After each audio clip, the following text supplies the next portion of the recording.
the mistake of watering your orchids to a strict schedule. So Sunday morning you water your orchids. Well, stop and think, check your orchid first, because orchids like a cycle of wet and dry that emulates the experience they'd be having in the wild, where they grow in trees as what we call epiphytes. So they get soaked by rain, then that rain runs away really fast and dries out the roots in between times. So we want to check that those roots are quite dry before we actually do any watering.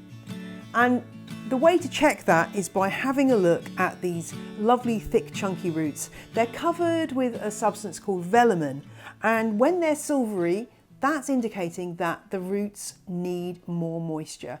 If on the other hand the roots look plump and green, that means they're moist enough and they don't need any more watering at that time. One of the simplest ways to water your orchid is simply turning on the cold tap and running the pot under the tap for about 1 to 2 minutes, turning the pot as you work so that all of the substrate gets a chance to get wet. But if you feel that your orchid has really dried out and is looking really short on water, if the leaves are starting to look limp, it may need a good soak. And watering is a really good opportunity to give your orchid some orchid feed, and orchids need a specialist feed because their nutrient needs are different from other houseplants. So you can just add your nutrients, make sure you read the instructions to get the right dosage.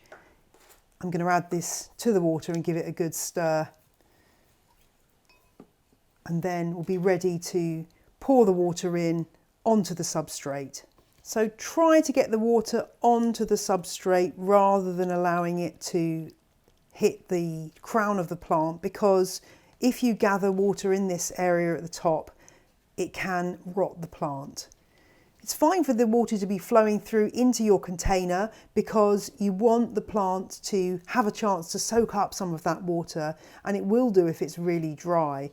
So I would leave this in here for about an hour, and you'll be able to see the roots starting to turn a nice green, and the substrate will get dark and showing that it's absorbed lots of water. Whichever way you choose to water, just make sure that you let the pot drain before you put it back in its usual home. And the reason for that is you don't want the bottom of the pot sitting in water long term, because that can cause root rot.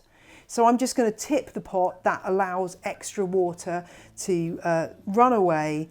And once that water's stopped running after a minute or so, I can then pop the orchid back in its usual home.